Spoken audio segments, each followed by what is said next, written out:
Welcome, ladies and gentlemen, to episode 4 of the Army Nerd Podcast. Today we're going to be talking about Maelstrom of War. Maelstrom of War, for those of you who don't know, was another playstyle in 8th edition, separate from part of match play.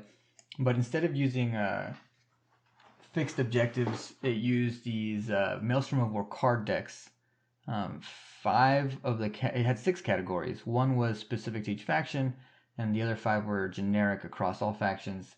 And what you would do is you would generate these objectives, and then those would kind of tell you what you needed to do. And it's not as balanced a way to play as you see specifically now in 9th edition.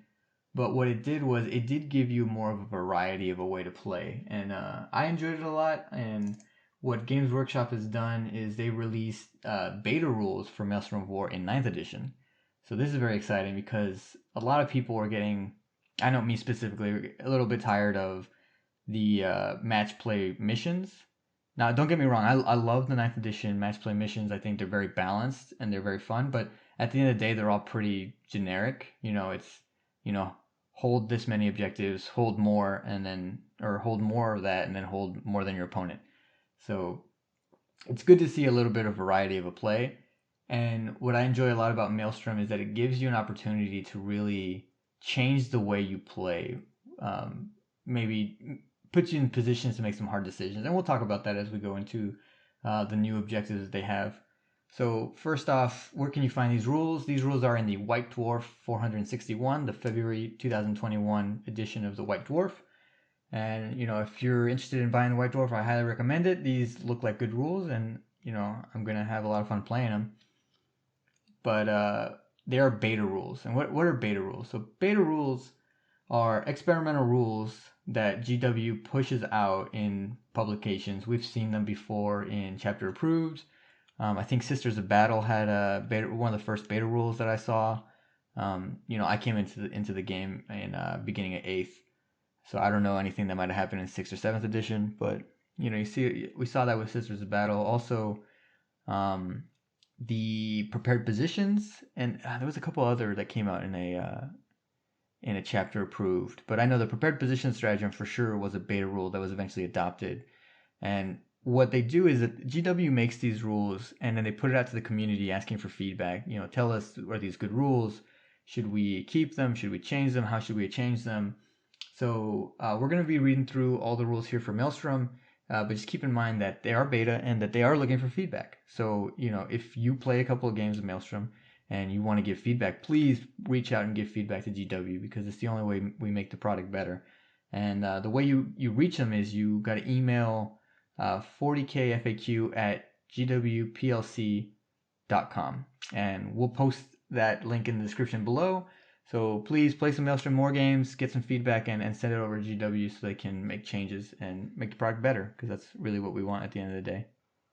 Okay, so let's get right into it. First, the Unachievable Tactical Objectives rule. So anytime a player generates an unachievable tactical objective, they can instead select a different tactical objective from the same category to replace it. I believe this would have to be a re-roll if you rolled for the objective. We'll see later on the rules if they talk about that. This is good. I know in the beginning of Maelstrom, it was just one of those things. You draw an objective.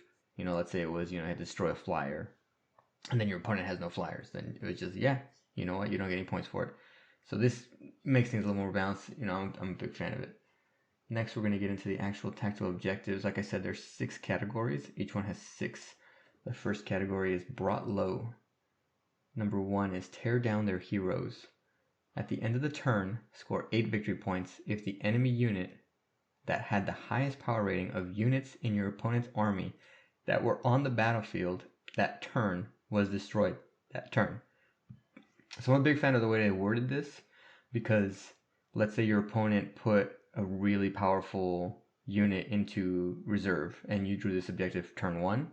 If it simply said, if the unit in your opponent's army that had the highest power rating, well, it's not on the table, you can't destroy it. There's no way you could achieve it. They're being very careful because they know some of the shenanigans that goes on, and I'm a fan of the level of detail they're putting into this. So that's really good. Number 2, the bigger they are, the harder they fall. Here's another thing with these tactical objectives. They have split some of them between the sizes of the games. So for example, this one has 2 conditions. One is for Incursion or Strike Force games, which are 1,000 points and 2,000 points. And the other one is for Onslaught games, which is 3,000 points. So in Incursion Strike Force game / Strike Force game, at the end of the turn, score 5 victory points if one or more enemy vehicles or monster models were destroyed that turn. So pretty much just destroy an enemy vehicle or monster. For Onslaught, it's 2 or more enemy vehicles because, Onslaught, a lot more points, probably a lot easier for you to destroy one vehicle. And your opponent probably will have more vehicles, right? So I like that they are putting a little bit more level of precision. One thing to note is that you technically can't play these at combat patrol level. I'm sure you could play it anyways and just try and scale them down, but as of right now the rules don't really support it. So that might be something you want to put in the feedback. Hey, I want to play smaller games, and maybe they'll listen to it. Maybe they'll generate some restrictions or separate objectives for the combat patrol level. All right, number 3 is Crippling Blow. At the end of any phase, score 5 victory points if a model from your army made any attacks that phase that caused an enemy vehicle or monster model with a damage table to move down to a lower row on their damage table. When this tactical objective is generated, if there are no enemy vehicle or monster models with a damage table that have not already been destroyed, or if all such models are already on the lowest row of their damage table, generate a new tactical objective from the category to replace this one. Okay, so I think right off the bat, this is probably something that's going to have to get changed because I think it's a little bit overpowered. So if you read carefully, right, it's at the end of any phase, score 5 victory points. So you potentially have 3 phases where you can do damage to an enemy vehicle and bring it down a table. So if your enemy has a lot of vehicles, right, they're a vehicle heavy army, this can be punishing if at least in the shooting and fight phase, right? You shoot something, you get it down, and then you charge it, and then you get another vehicle down or monster, right? And if you're running Thousand Suns, you're running Grey Knights, very good potential to get 3 phases of damage on vehicles where you're getting a potential 15 points. Just objectively better than the bigger they are, the harder they fall, where you just get 5 points for destroying a vehicle. Well, here you're getting, if you have a vehicle with 2 separate damage tables, or at least 3 brackets and it's full, and you bring it down through all of it, you get 10, and then if you then did it to another vehicle, you get 15. So very very surprised that this one is so punishing to vehicle or monster heavy armies. Number 4, Overwhelm. At the end of the battle round, score 5 victory points if you control more objective markers than your opponent. Yeah, I think they had to throw this in there just because the majority of these objectives deal with vehicle or monster units, and if you're just playing a game against an opponent who doesn't have any, it still allows you to take this category and have 2. As you'll see, number 5 is also about objectives. It's just have more objectives than your opponent. Sure. Number 5 is Outmaneuver. At the end of the battle round, score 5 victory points if you control more objective markers in your opponent's territory than your opponent. It's a simple objective. It could get you to commit your deep strike if earlier than you were expecting, just to try and capture some objectives in your opponent's territory. Number 6, Coordinated Strikes. So again, this one's split up between Incursion, Strike Force, and Onslaught. So for Incursion games, 1,000 point games, at the end of any phase, score 5 victory points if an enemy vehicle or monster unit was destroyed and it lost 1 or more wounds as a result of attacks made that phase by models in at least 2 different units. So again, it's by phase. So yeah, this is something, if you wanted to do this phase thing, I think this is a little bit more balanced than Crippling Blow, because it's a lot harder to destroy. There's a couple of terms and conditions, right? You got to destroy it, and it's got to be by more than 1 unit. And it's not that more than 1 unit targeted it, right? It's more than 1 unit actually made it lose wounds. Lost wounds as a result of attacks made by models in 2 different units, and it's by phase. So you couldn't have a unit shoot it and take some wounds off, and then have your unit charge it and finish it off. That wouldn't get you this objective. I think it's a little more balanced. I like it. It can be powerful, but it's a lot more restricted. And then, so that was for Incursion, right? 1,000 point game. Strike Force and Onslaught. At the end of any phase, score 5 victory points if enemy vehicle or monster unit was destroyed, and it lost 1 or more wounds as a result attack made by phase by models in at least 3 different units. That's tough. It's tough because you can, a lot of times you're shooting it. It makes it difficult to optimize your shooting, right? So you want to shoot anti-tank. Let's say you got a unit of Eradicators. A unit of Eradicators could one-shot a tank. If they roll well enough, especially if they're in melter range. If you had them in deep strike, you pull them out 9 inches away from the vehicle, and then you got, potentially 6 melta shots. So you got to be careful. It's almost forcing you to put some ineffective fire just to try and strip off some wounds. And the fact that it's by phase, I would, honestly, I would like both Crippling Blow and Coordinated Strikes to just get rid of the by phase mechanic and just have them be at the end of the turn, right? At the end of the turn, if you made a vehicle go down a damage table, and then the other one at the end of the turn, if you made a vehicle, if you kill a vehicle with more than 1 unit, I think it makes it easier, and it gets away from this potential of getting tons of points with the right army construction. And I think it still evens out, right? Because even though when you look at number 2, the bigger they are, the harder they fall. You have to destroy the whole vehicle. Well, there's some vehicles that don't degrade. We're talking Venoms, Star Weavers. So I think right there you have some balance where, you have some of these smaller vehicles, units that have the vehicle keyword that don't have a degradation table, which will be easier to kill for the bigger they are, the harder they fall. But you'd have to target the tougher vehicles to get the Crippling Blow, and then Coordinated Strikes is just a free-for-all. So that's, I think, one change I'd like to see. Let me preface this by saying I haven't played any of these. I don't know how it's going to turn out on the tabletop. That's just my first impressions. I think Crippling Blow and Coordinated Strikes probably should change this phase mechanic, just go into the end of the turn. I think it simplifies things, it's less bookkeeping, and there's less chance for shenanigans. Alright, moving on, we're going to the next category, which is Raid. It's D6 chart again. So number 1, Overwhelming Assault. At the end of the battle round, score 8 victory points if you control 2 or more of the objective markers within your opponent's territory. So it's interesting that some of this would overlap, obviously, with Outmaneuver in the last category. It's almost the same. Here it says control 2 or more. I believe Outmaneuver. Let me go back to it. Outmaneuver said if you control more objective markers in your opponent in their territory. Here it's control 2 or more. Yeah, so I'm not a huge fan just because they're not very differentiated. It seems just kind of wash, rinse, and repeat. But maybe the chances are that you can't get them together. So we'll keep reading. So we're going to go on to number 2, Driving Rush. At the end of the battle round, score 5 victory points if 1 or more units from your army, excluding aircraft units, are wholly within your opponent's territory and are outside engagement range of any enemy units, excluding aircraft units. So yeah, you gotta get your unit. So I like this, right? It's forcing your movement into their territory. If you're kind of a shooting or castle army, this isn't something you'd want to do. Get closer to your opponent, especially if they're a melee army. I like the objectives that are forcing you to play in a way that you wouldn't typically play, right? It's making you have hard decisions, Maybe you have, and honestly, it affects a lot of your list building, right? Because utility units have a much higher premium here.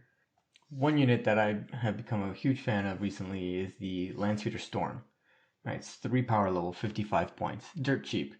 And for that, you're getting 7 toughness 6 wounds, a heavy bolter, and a Cerberus launcher.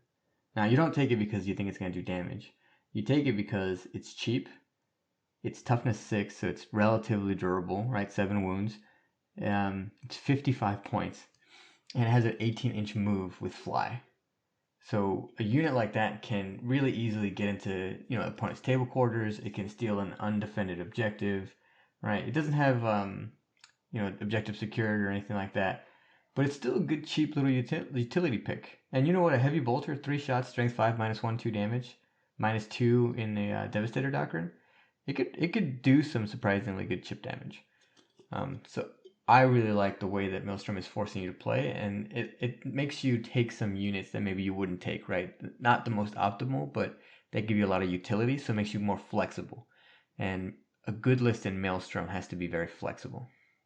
All right, number 3, slay the defenders. At the end of the turn, score 5 victory points if an enemy unit was destroyed that turn and any models in it had been within your opponent's territory that turn. Yeah, I think this is good. It's affecting your target priority. You know, are you looking at that huge melee threat that's coming into your lines, or are you trying to destroy, you know, a Devastator squad or some other kind of support squad that stayed in their deployment zone and get the victory points, but then have possibly a devastating charge in your hands? Yeah, I think it's good. Number 4, push them out. At the end of the battle round, score 5 victory points if you control objective marker 1 within your opponent's territory. Yeah, this is something we haven't talked about yet, but when we get to the actual missions, you'll see that you have to label the objective markers as you place them down. I like having to go after a specific objective. When you look at the old Maelstrom cards, the first 2 categories were always, you know, secure objective 1 through 6, and then defend objectives 1 through 6. Right, so it really pushes you to go to a certain objective. It affects everything about your turn, so I like it. Number 5 is just the same, but for objective marker 2, right? At the end of the battle round, score 5 victory points if you control objective marker 2 within your opponent's territory. Now, what's interesting about these is it is at the end of the battle round, so there is significant power to going second. I do like that, because often in what we've been seeing in 40k is a lot of strength in the first turn. Now, depending on how you play, if you have enough terrain on your board, which I'll make a separate video about terrain, but terrain is such a key aspect to the game, especially in 9th.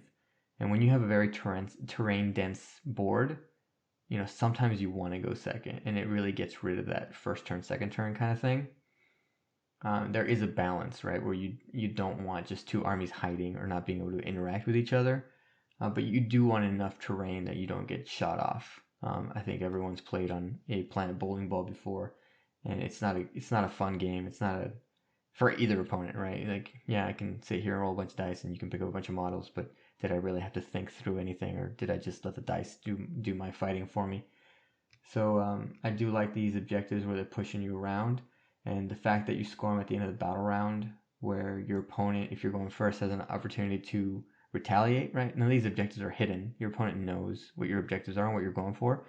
So you have to make sure that you send something that's going to be able to hold that objective through your opponent's turn as well. All right, number 6, take and hold. Again, this one's split up. Incursion, those 1,000-point games. At the end of the battle round, score 5 victory points if you control either objective marker 1 within your territory or objective marker 2 within your opponent's territory. That's interesting. Score 5 if you control either objective marker 1 within yours or 2 within your opponent. So I guess you get a choice of which one you want to go to. So you just go to whichever one's easier. I don't know. I don't see much. I guess it gives you options if you've already got something in your opponent's backfield. Because the objectives aren't standardized where you place them, it's not like objective 1 in your territory is going to be closer to your opponent than objective 2 in their territory would be. Like, obviously the objective in their territory is going to be closer to them. So if you're not already in their lines, I don't see why you would ever go to get their objective over your own. You know what I'm saying? Like, it just seems, I don't know, maybe it'll come up more in game, and we'll see. The Strike Force and Onslaught, so for 2,000 and 3,000 point games, at the end of the battle round, score 5 victory points if you control objective marker 3 within your opponent's territory. It's just a weird one. I could see it if you had to take both. I don't know. This one I'll have to think about. I'll have to get a couple games in to see what I think about taking hold. Let's move on to Territory Seizure. That's the next category. Number 1, take it back. At the end of the turn, score 8 victory points if you control an objective marker that your opponent controlled at the start of the turn. I like these a lot. I like where you're trading assets over objective markers. This one's not specific, so really you just pick whatever objective marker your opponent has that they don't have a lot of strength on, and you go for that. Number 2, make a stand. At the end of the battle round, score 5 victory points if your warlord is within 6 inches of the center of the battlefield. I like this. I like that it's placing your warlord into a place that could make it vulnerable. Maybe you're not able to hide him as much. I like objectives that are pushing you out of, your comfort zones. and some warlords are going to want to be in the center of the battlefield anyways, especially if you're Space Marine players. A lot of Space Marine lists take the Oaths of Moment secondary, where you get points if you add a unit in the center of the objective. Some lists are going to have those durable warlords that can stand in the middle of the battlefield and just be fine. But overall, I think it's a good one. Number 3, Area Denial. At the end of the battle round, score 5 victory points if there are no enemy models, excluding aircraft models, within 6 inches of the center of the battlefield. See, this one, it seems a little repetitive with Make a Stand, right? But I like that it's in the same category. So it's a slight variation on the same objective.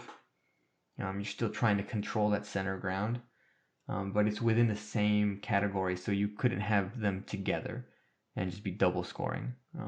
So I think it's a good little variation, right? If your opponent is very strong in the center, you could just charge your warlord in to get your points. Maybe he dies. With this one, it's a little harder because you got to make sure there's no enemy models there. Number 4, Lines Breached. At the end of the battle round, score 5 victory points if there are 2 or more units from your army, excluding aircraft units, wholly within your opponent's deployment zone. Yeah, I mean, what I don't like is that these kind of stack with the capturing objectives in your opponent's deployment zone. Actually, you know what, they don't, because this is within your opponent's deployment zone, whereas the objectives were in your opponent's territory. So there is some nuance there. Again, I think this is something where you look at the effect on list building. You take that super cheap Landspeeder Storm, and you can throw him in there.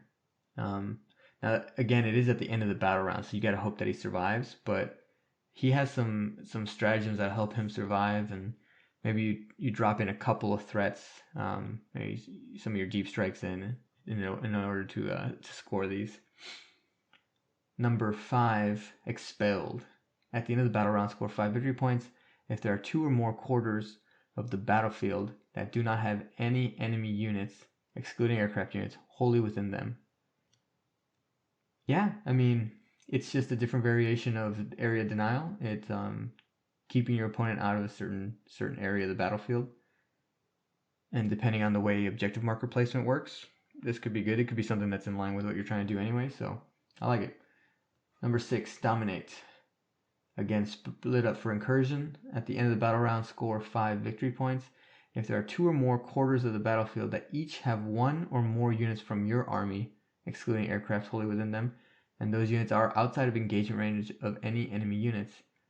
And for Strike Force / Onslaught, at the end of the battle round, score 5 victory points if there are 3 or more quarters of the battlefield that have 1 or more units from your army, excluding aircraft, wholly within them, and those units are outside engagement range of any enemy units. What's tough about this is that your opponent could just easily charge you with something that's not going to die, like a vehicle or something, and then now you're losing that secondary or this objective because you're within engagement range. But I think it's a decent one. It pushes you to maybe not make a charge in order to possibly get some points. Yeah, I'm a fan. Our next category is Holding the Line. Number 1, targets held. At the end of the battle round, score 8 victory points if your opponent does not control any of the objective markers within your territory. I like the aspect where some of these are more offensive and some of them more defensive. And the fact that you're going to be forced to take a couple of them means that you can have some objectives that are at odds. Whereas, you got the objective that says to take either objectives in your opponent's deployment zone, to either take objectives in your opponent's territory or get models in your opponent's deployment zone. And then you also have some of these holding the line objectives where you're more focused on your own territory, your own deployment zone. It's forcing you to make those hard choices of where are you going to focus on, and you really don't know what the next objective you're going to draw is, because a lot of it is random. When we get to the missions and the actual generation of tactical objectives, you'll see that. But that's just part of the Maelstrom, and what I love about it is that it's a changing battlefield and it's very adaptive.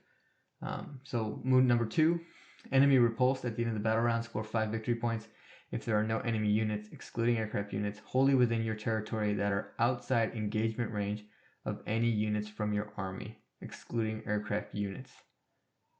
Okay, this one is interesting because your opponent could have models or units in your territory, But as long as you charge them and your unit doesn't die until the end of the battle round, you're still catching on to this objective. Yeah, I like it because it could force you, maybe it's worth it to charge your repulsor in, because, that unit of whatever it is, incubi, is not going to kill it. Well, incubi might kill it, but whatever unit it is, you charge your repulsor in, and now they're stuck in combat, and yeah, you're losing some efficiency on its shooting, but you're able to cash in on this objective. Number 3, push them back. At the end of the turn, score 5 victory points if an enemy unit was destroyed that turn, and any models in it had been within your territory that turn. Again, a lot of these are going to stack up on each other because they're the same kind of defending your own territory objectives. Number 4, never give in. At the end of the battle round, score 5 victory points if you control objective marker 1 within your territory. Yeah, I don't like that this is very redundant with the one we saw in the previous category of controlling objective marker 1 or number 2 in your opponent's territory, right? I don't like that there are multiple secondaries or multiple of these objectives that just simply are the same thing or very close to it, where if you get that luck where you're stacking a bunch of these, it's not providing you those challenges that I'm looking for, and I'd hope to see some of these change just to give more variety. It's tough to make 36 distinct ones, I guess, but we saw it in the previous Maelstrom. We saw it with secure and defend, but I didn't mind that mechanic so much because if you never played 8th edition Maelstrom, when you had the secure objective, it was literally just taking it for a turn. When you had the defend objective, you had to take it for 2 consecutive turns. So I didn't mind that you had to secure one, but then the defend meant you had to stay there longer, or you had to commit more resources to it. So I hope this is something that we can give some feedback and maybe we can find a little more nuance to. But that again, I haven't played any games yet, so we'll see. Maybe it's not as much of an issue as I initially think it's going to be. Number 5, hold your ground. It's exactly the same as never give in, just objective marker 2 within your territory. Number 6, fallback position. For incursion games, at the end of the battle round, score 5 victory points if you control either objective marker 1 within your territory or objective marker 2 within your territory. Again, I think it stacks too much with some of the other ones. And number 6, for Strike Force and Onslaught games, you have to control objective marker 3 within your territory. Maybe I'm missing something here with the differences between objective markers 1 and 2 and 3. So I'm gonna switch over real quick to the rules section on objective markers. So step 8 in your deployment is place objective markers. Starting with the defender, players alternate placing objective markers on the battlefield one at a time until each player has placed the number of objective markers shown in the table below. So incursion games, so 1,000-point games, it's 2 objective markers. And for Strike Force or Onslaught games, it's 3 objective markers. Each time a player places an objective marker, that objective marker must be wholly within a player's territory, so you can't put it half and half. Not be within that player's deployment zone. Not be within 3 inches of any battlefield edge, and not be within 12 inches of any other objective marker, so they're spread out. No more than half of the objective markers can be set up within either player's territory. Then you choose deployment zone. The defender now selects one of the deployment zones for their army. Their opponent uses the other deployment zone. Each player then numbers the objective markers in their territory, starting at 1. So, for example, in Incursion, you'll have objective markers 1 and 2, and in Strike Force up, you'll have 1, 2, and 3. So there's really nothing special about objective marker 3 compared to 1 and 2. So it's kind of confusing here that they would have, in bigger games, you got to control objective marker 3 when it could be in the same place as 1 or 2 in a smaller game. I think they're missing it here. This is not I just don't think it's very unique. I don't think it's very differentiated between other ones. This again, we're holding the line fallback positions number 6, and it's just, I think it's not great. I think this is one they need to go back and look at. Hopefully after I get a couple games in, maybe I can provide some feedback and maybe think of another one. But yeah, the fact that there's no differentiation, maybe if your opponent chose where objective marker 3 was or something like that, but really at the end of the day, like you get your deployment zone, you guys take turns putting objective markers down, and then you number the ones in your territory. So it really doesn't matter if it's 1, 2, or 3. Next category is heroic deeds. Number 1, cut off the head. At the end of the turn, score 8 victory points if the enemy warlord was destroyed that turn. Yeah, slay the warlord. It's always good, and it focuses you on. And now I will say this is probably going to be very difficult, right? Like if your opponent ever has their warlord exposed, it's probably not a good day for him, unless it's a warlord that's either really tanky or their whole purpose was to be like a smash character that's going to go do something. So I would say this is going to be tough to score on the turn you draw it, depending on when you draw it. Like especially if you get it early game. Number 2, trading blows. At the end of any phase, score 5 victory points if a character model from your army made any attacks that phase that destroyed a character model or a character unit. That destroyed a character unit, yeah. I think, yeah, there's a couple of units that are made of characters. I wish they had just said model and model, or unit and unit, and kept that consistent. It probably doesn't matter too much. There's probably some niche cases I can't really think of yet. But yeah, I think it's cool. It's giving you incentive to get your character stuck in with other characters. Number 3, Savage Duel. At the end of any phase, score 5 victory points if a character model from your army made any attacks that phase that caused the enemy warlord to lose 1 or more wounds. I really like this one. I like this one because it could be you have a support character, maybe a librarian, or even not a smash chaplain, like maybe a chaplain and you're gonna put him into the warlord just on the hopes that you get a wound off on him, and just score those victory points. Whereas you might not have earlier. Number 4, leading the charge. At the end of the turn, score 5 victory points if a character model from your army made any attacks that turn that destroyed an enemy unit, and that character model had made a charge move or performed a heroic intervention that turn. Yeah, I mean, if you got a fighty character, they're gonna be charging it anyways. So it's just having him destroy an entire unit that would be tough. But it doesn't say. Yeah, it could just be him doing the last blows on it. So that's fine. Number 5, burn them out. Incursion and Strike Force games. At the end of your psychic phase, score 5 victory points if psychic powers manifested by psyker units from your army caused enemy units to suffer a combined total 5 or more mortal wounds that phase.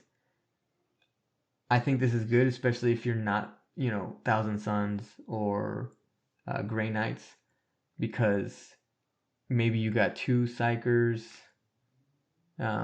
You need at least 2, right? Unless you got a super smite off and you got really lucky. But I wouldn't even try this if I just had 1 psyker. But let's say you got 2 psychers and they have some really good support casts that you need. Do you, give that up to try and get?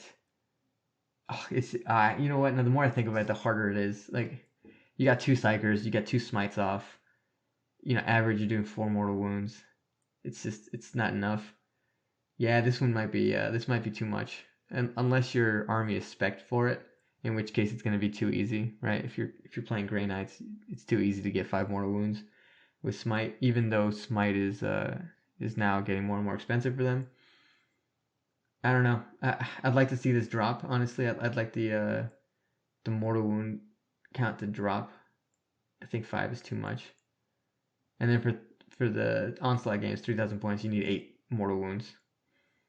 I don't know. Maybe there's some offensive powers I'm not thinking of that could really make this go off for you. But a typical list, you're not going to see a lot of. 2 psychers I think is the most I really see, unless you're really spec'd out for psychic powers, and then. You're giving up a lot. You're talking about like you bring psychers for a very specific reason. Whether it's a null zone to get rid of enemy invulns, whether you're providing invulns for your own guys, and to give that up to get 5 victory points, and it's not even guaranteed 5 victory points. It's a maybe 5 victory points. Maybe if it would, I think 3 would be more fair, right? Because a 3, you're gonna send off that smite. You're going to hope to get it on a 3+, and then when you don't get it, then you have that choice of, well, do I send another psyker and waste another power on a smite on the off chance that I get it? And even then you could fail it, right? You can roll double ones. I'm okay with you being able to fail these. I just don't want it to be reliably what's going to happen. So I think an army that's already tooled up to do this is going to get 5 easily anyways. So I think going down to 3 doesn't make it that much easier for them. What it does is it gives an opportunity for armies that are more generalists to be able to play in the secondary. So yeah, I'm not a fan. I think they should lower it down. Let me know what you guys think. Maybe I'm wrong. But I think that's going to be one of my suggestions after I got a couple games in. Number 6, applied tactics. At the end of any phase, score 5 victory points if a model from your army made any attacks that phase that destroyed an enemy unit and that model or its unit had been affected by a stratagem. For example, it was selected for a stratagem, or a stratagem was used when that unit was selected to fight or shoot you used earlier in the turn. Yeah, I don't know how I feel about this one. I mean, it's kind of fluffy. It's kind of nice. At the same time, you know, there's a lot of stratagems you use because they up the efficiency of your unit. And so it's not really changing the way you play, right?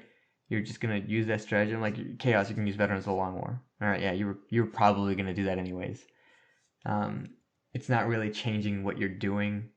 But who knows? Maybe it will. Maybe I'll throw a transhuman on a unit of intercessors right before they kill a couple of cultists just to get the points. So, you know, we'll see. All right, next category is Eradication. Number 1, hit them hard. Incursion. At the end of the turn, score 8 victory points if 2 or more enemy units were destroyed that turn. Strike Force Onslaught. At the end of the turn, score 8 victory points if 3 or more enemy units were destroyed that turn. Yeah, destroying 2 units, it's not bad. It's more difficult than some of the other ones that you would get in some other categories, but it's not. It doesn't have any other terms and conditions, right? So it doesn't matter what you kill. You can kill some cultists, you can kill some scouts, you can kill all the chaff screens that your opponent has, and you're still going to get the points. So yeah, I think it's good. Number 2, cut the head from the Serpent. At the end of the turn, score 5 victory points if an enemy character unit was destroyed that turn. Yeah, it's good. Headhunter going after enemy characters. It does change it affects your target priority, especially if all the characters are, you know, properly shielded up. They got their lookouts there. Maybe you're going to be trying to get rid of some screens and set this up. That's the only problem, is it'd be tough to do this in one turn. But you'll see later on that there are ways to maintain these objectives throughout multiple turns, and this might be, you know, one that you choose to do so with. Number 3 is Expunge the Witch. At the end of the turn, score 5 victory points if an enemy Psyker unit was destroyed that turn. Again, affecting your target priority. I like it. Number 4, Break Their Will. Oh, this has 3 separate categories for each type. Incursion. At the end of the morale phase, score 5 victory points if 3 or more enemy models were destroyed during that phase. Strike Force 6 or more enemy models, and Onslaught 9 or more enemy models destroyed during that phase. This is bad. This is just bad.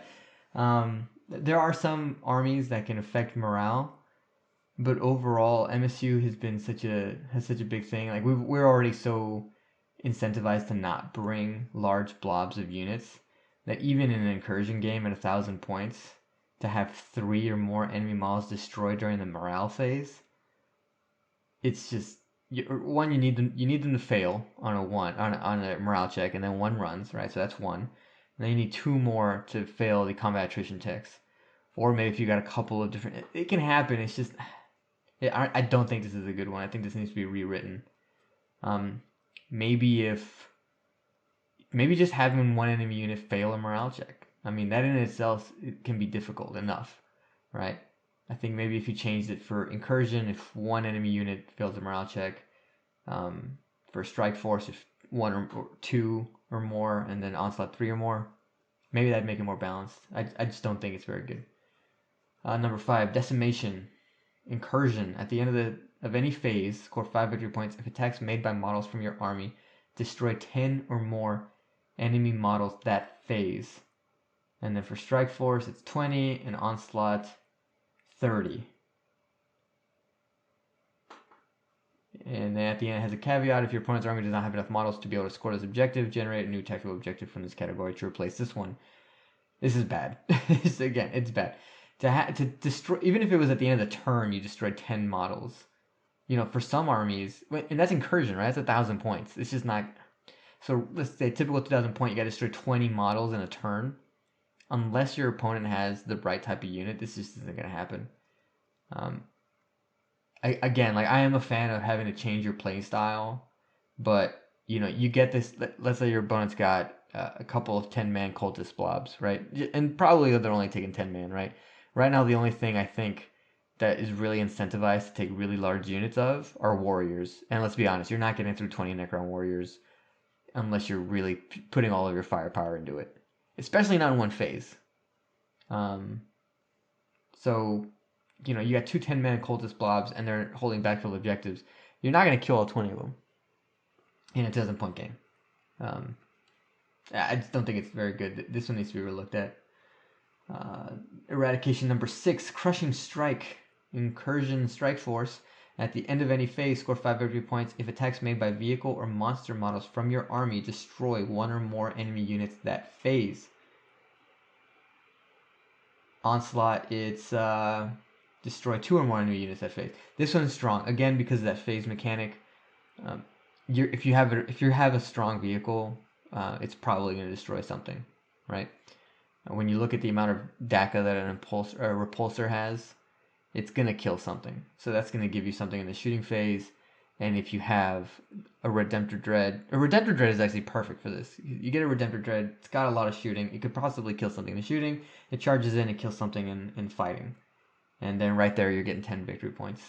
When you look at the ease of Crushing Strike versus Break Their Will, Decimation, I understand you're not choosing these, so it's not like you'd always choose this one over the other ones. It's just if you roll these other ones, they're just so bad, they don't give you a chance. I want them to affect your gameplay, but I don't want you to have no chance of getting them. So I don't mind Crushing Strike, but 4 and 5, Break Their Will and Decimation, I think they need to be changed. Okay, that's it for tactical objectives. We went through all 36 of them. Let me know what you guys think about them. Play a couple games. Maybe I'm wrong. Maybe it's not as bad as I thought. Overall, I think they're good. Obviously, it's a first draft. It's beta rules. They're going to get a lot of impact from the feedback from the community, hopefully, and we're going to see a more refined product when they do publish it in a future publication. Hopefully, the next chapter approved or whatever the case might be. Next, we're going to go into the missions, but before that, I do want to hit up one rule that they state in here, and that is possibility of a rule of 2. Who knows? So there is a little blurb in here saying that with the exception of units with the troops or dedicated transport battlefield role, or units that are added to your army during the battle that cost reinforcement points, each player can only include the same data sheet in their army 2 times if you're playing an incursion battle, or 3 times if you're playing Strike Force or Onslaught. So this is the first time we've seen any mention of a rule of 2. Typically, right, we have the rule of 3. You can only have 3 of a certain data sheet. But here you're saying in incursion games you can only have 2. And I wonder if this is something that we're going to see later on become a hard rule. I wouldn't mind it, honestly. Incursion is a smaller type game. I like incursion games because they're quicker, they're faster paced. If you get a really bad turn of it, you can quickly finish out and get another one in. Taking 3 units of Eradicators at an incursion game is it's mean, and really spamming any hyper efficient unit is it's not a good way to play the game at that small of a points level, especially. So I wouldn't mind it, honestly, that you'd have a rule of 2 for smaller games.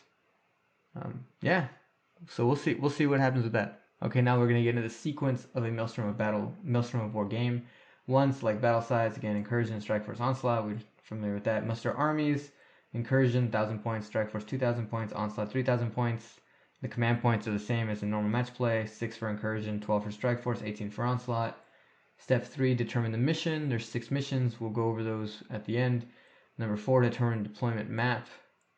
Yep, there's 3 deployment maps. A Dawn of War, Hammer and Anvil, Search and Destroy. Next, read mission briefing. Yeah, create the battlefield. Number 6. Number 7, determine attacker and defender. Just roll off, winner chooses.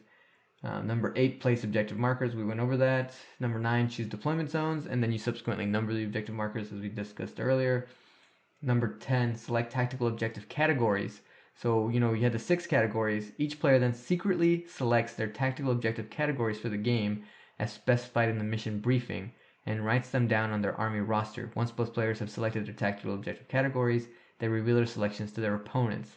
So I like that you pick them in secret and then reveal them. I don't like when you have to keep some secret throughout the game until you score it, but the fact that your opponent doesn't have that information of what the possibility of the objectives that you pick are going to be when they're picking theirs gives it a little bit less of gaming and no real advantage to either side, right? If I know what you're going to pick before I go, I can curb my objectives to kind of counter yours. Step 11, declare reserves and transports again. Normal. Next, deploy armies, just as in a regular game. You're alternating, starting with the defender. Number 13, determine first turn. Here it's not like match play. It's the winner again gets to choose. I highly suspect this is going to get changed to the winner must go first. I'll probably play it that way anyways, just because I like that rule. One, it makes it's less thinking when you win that dice roll. You don't really have to think. You're like, okay, I'm going first, and it gives less power to the winner of the dice roll, which I think less power to single dice rolls is good for the game overall.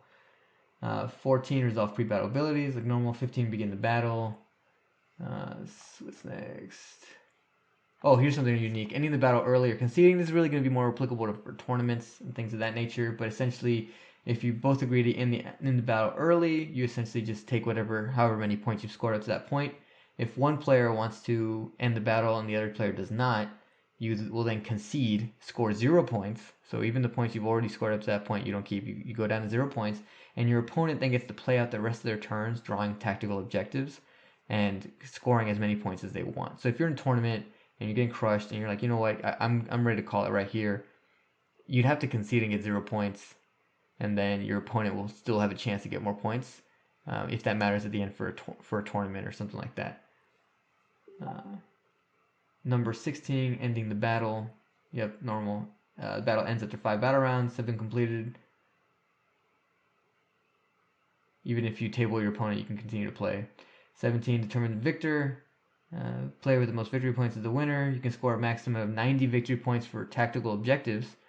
Any excess victory points awarded are discounted. So on some of those tactical objectives where you can score up to 15 points, right? Let's say you stacked a bunch of those, you can score max 90. And then there's the battle ready bonus. If your army is completely painted, you get 10 victory points. I really like that. A lot of people don't like it, but I think it gives it practical application in the rules where, a lot of people feel bad about playing with unpainted models. You don't have to. It just depends on your group. But with this, you don't have to feel bad about it. You can be like, look, hey, I'll take the 10-point penalty, and maybe you'll win a game because of that. And you don't have to feel too bad about it. And it also incentivizes people to paint their models. So some people weren't a fan. I'm a fan of the 10 victory point battle ready bonus. I'm glad they kept it in this. Okay, now let's look at the stratagems. So these are stratagems specifically for Maelstrom war games. First one is fixed determination. Use the stratagem at the start of the battle round before generating tactical objectives. Select one of the tactical objectives that you generated in the previous battle round but did not score. That tactical objective is treated as having been generated by you for this battle round and counts towards the limit of how many tactical objectives you generate in this battle round. If playing the complex front mission, do not generate another tactical objective from the selected tactical objective category. So essentially, at the start of each battle round, you generate new tactical objectives and you discard the ones that you had in the previous battle round, or your previous turn, yeah. So this is just giving you an opportunity. Let's say you got one of those tactical objectives that's worth a lot of points that you think you can get and you want to hold on to it, you can pay a CP to keep it. This is a change from earlier versions of Maelstrom of War. I remember you used to have the option to discard objectives or continue to try and accomplish them. I would rather have the option, but we'll see how this plays out. I think, paying a CP to keep it is a little steep, especially since, overall most of the tactical objectives are all worth the same. So unless there's one that, you're fairly confident you're going to get, and for some reason you just couldn't get it in that previous turn, maybe it'd be worth it. All right, next one is new intel. Use the stratagem at the end of the battle round. Select one of the tactical objective categories that you selected for your army at the start of the battle. You can replace it with one of the categories that you did not select. You can only use this stratagem once per battle. I really like this because you're limiting yourself with the objective categories that you picked, and depending on what your opponent picked, this gives you an option to change them out. I don't think it's going to have a huge impact on the game because by the time you pick your objective categories, you've already seen your opponent's army.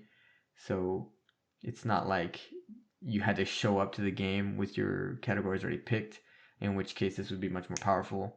I think it's going to be situational, but there could be times when it'll be worth it. Yeah, we'll see. Quick thinking. One command point, use the stratagem at the start of the battle round when you have rolled to generate a tactical objective. Add 1 to the roll or subtract 1 from the roll. You cannot use a stratagem to change the roll to a tactical objective that you have already generated this battle round. You can only use a stratagem once per battle round. I really like this one. This is, I think, the most useful one because it allows you to be selective. And yeah, it costs you a command point, but it's probably a command point well spent if you're going to easily get some, 5 or 8 victory points. And I like that it doesn't just allow you to choose; it's still tied to your roll, right? So let's say you rolled a 1. Yeah, sorry, you can't get a 0, so you're really only able to keep it or go down 1. Same if you roll a 6. The next one is standing orders. 1 command point, use a stratagem at the start of the battle round. When you have rolled to generate tactical objective, change your roll to a 1. You cannot use a stratagem if you have already rolled a 1 when generating a tactical objective for that category this battle round. You can only use a stratagem once per battle round. Again, it's giving you some more flexibility between, I don't know how I feel about this, because between quick thinking and standing orders, you can essentially pick the objective that you want. Yeah, in which case we know there's some that are very powerful. I don't know. We'll see how it rolls out in some games. Next, we're going to go into the missions. The first mission is territorial control. Selecting tactical objective categories, you select 3 tactical objective categories. So of the 6, you pick 3. And then at the start of the battle round, players alternate generating 1 tactical objective each until each has generated 3 tactical objectives. I like that you're alternating, even though it is a random roll, right? You roll a d6 to generate your tactical objectives.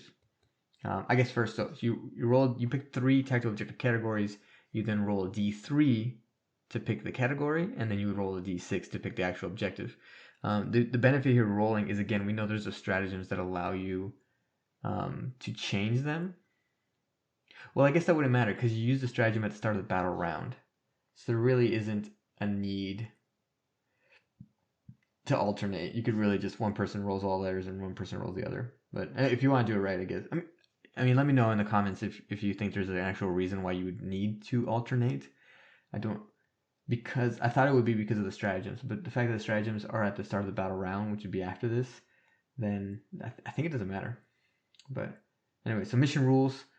Territorial control. From the second battle round onwards, at the start of each battle round, if one player controls more objective markers than their opponent, that player generates a 4th tactical objective that battle round. This is cool. It gives you more chance to score more points, and it's giving you a reason to play the primary that isn't really a primary. It's giving some more guidance to the game. It's a cool take on it. Mission number 2, Ambitious Surge. Again, you pick 3 tactical objective categories. Again, you generate 3 tactical objectives. The difference here is the mission rules. At the start of each battle round, after tactical objectives have been generated, the players attempt to guess each other's battle plans, starting with the player who had the first turn. Each player selects one of the objectives generated by their opponent. If their opponent scores that tactical objective this battle round, they score twice as many victory points for it. I actually like this mission rule a lot. It lets you dictate a little bit of what your opponent will do just based on the fact that, maybe they have a really, obviously you're going to pick the hardest tactical objective for them, right? And so they have a really hard one and you're pretty much offering them double points for it. It might be worth it, especially if it's an 8-point tactical objective where then you're scoring 16 points. You need to score 4 regular objectives in order to make up that lead. So it can be fun. I'm a little bit worried where in the case of, let's say, again, those bi-phase objectives, you would never want to choose one of those. You could possibly score 30 points, and that would just be game-breaking. And then again, where you use the 2 stratagems, right?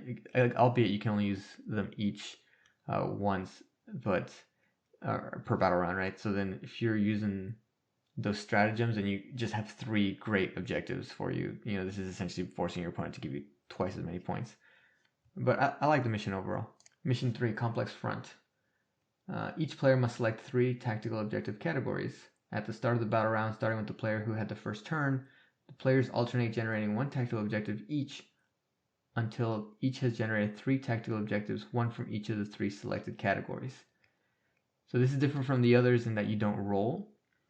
What I like about this is that in the case where you roll, there's the possibility that you'll roll, 3 of the same category, and like we've talked about already, the categories are meant to be kind of similar to each other because they have a theme. And if you have 3 of the same category, they could be very much overlapping onto each other and then be very easy to score. Whereas here you're forced to take one from all 3. So I'm eager to get a couple of games in and see. I'm almost tempted to say that all of the games should just not have you roll for the category, but just pick one from each of the 3 that you have. The mission rules here are overriding orders at the start of the battle. Each player secretly selects one of their tactical objective categories and makes a note of it on their army roster. Each time they score a tactical objective from that category, they score an additional 5 victory points. The first time they do so, they must reveal their selection to their opponent. Yeah, I don't know. I like that you don't. I don't think you need this. Just an extra 5 victory points for a tactical objective. It just, if you have one that's easily done, then you're just gonna get an extra 5 victory points each turn. I don't know. It doesn't really give you much of a variation, I think, or add anything really interesting, right? You're gonna pick the easiest one that you can score, and you're gonna hopefully get 5 more points, and your opponent hopefully does the same. I'm glad that it's not double, because if it was double and your opponent can easily do, one of those 8-point categories, then it puts you at a real disadvantage. I think it was smart to keep it, 5 victory points. But overall, I think it's not going to have a huge impact on the game. Number 4, Subterfuge and Interference. Again, select 3 tactical objective categories. Start of the battle round. First turn, generate 4 tactical objectives. So here you're just having an additional tactical objective instead of 3. Again, we're back to the D3 roll of the 3 categories. Subterfuge and Sabotage are the mission rules. At the start of each battle round, after tactical objectives have been generated, players sabotage each other's orders, starting with the player who had the first turn. Each player selects one of the objectives generated by their opponent. Their opponent cannot score that objective this battle round. I really like this. I like being able to deny my opponent something that's easy and having them forced to pick tough choices. Especially when you're rolling and there might be multiple easy objectives here, giving yourself, each of the players, the ability to put their opponent in a tough spot, I think it actually adds a level of depth to the game. So I'm a fan of this one. Again, I wish it wasn't a roll. I wish it was back to just, you got to pick one from each of the 3, and then maybe you roll for the 4th one. Or even take 4 objective categories, Alright. Next, Mission 5, Chaotic Engagement. Mission briefing, selecting tactical objectives. Players do not select tactical objective categories in this mission, although the categories are used instead. Okay. At the start of the battle round, starting with the player who had the first turn, players alternate generating 1 tactical objective each until each has generated 3 tactical objectives. Each time the player generates a tactical objective, roll 1d6 to see which category is generated from, as shown in the table below. So then you are essentially, it's the same, just instead of d3, you're using a d6 and you're using all 6 of the objectives. I like it because it's harder to repeat. I think when you're picking 3 of the categories and then you're generating from those 3 categories, you're more likely to get multiple objectives from the same category, whereas here you're less likely to do so. So I like that. Stubborn Conviction, players can use the Fixed Determination stratagem for 0 CP. Okay, so that's interesting. It allows you to basically keep objectives from turn to turn for no command points, at least one of them. So I like that. A little twist on the base rules. Number 6, Never Surrender. Selecting tactical objectives. Again, you pick 3 categories.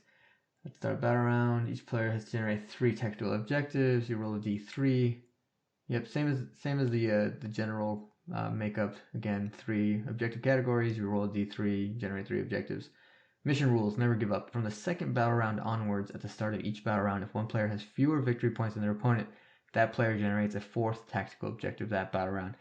I really like this rule. There was a similar one in Maelstrom before. I can't remember exactly what it was. I think it was the same. You drew an extra card. Yeah, and I like it because it keeps the game interesting. Everyone likes a close game, and the fact that this is just going to give your opponent more opportunities to try and score some points, and then when you're down, it's going to give you those opportunities to score some points.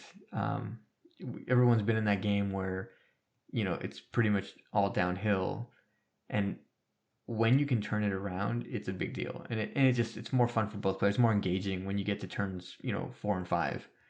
A lot of games are over turn 3, and this gives that potential to extend the game and keep it interesting in turns 4 and 5.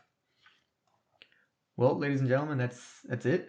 We've gone through the Maelstrom of War rules, gone through all the missions and the objectives. Overall, I have to say I'm interested. I have some concerns. Obviously, I think there are places where it can improve and places where it's not so much the balance that I'm worried about. It's more, I think, that it won't have the intended effect of having that random push onto your play style and really affecting difficult choices onto players, which is what I want to see out of Maelstrom of War, and really rewarding the most flexible general and the most flexible army.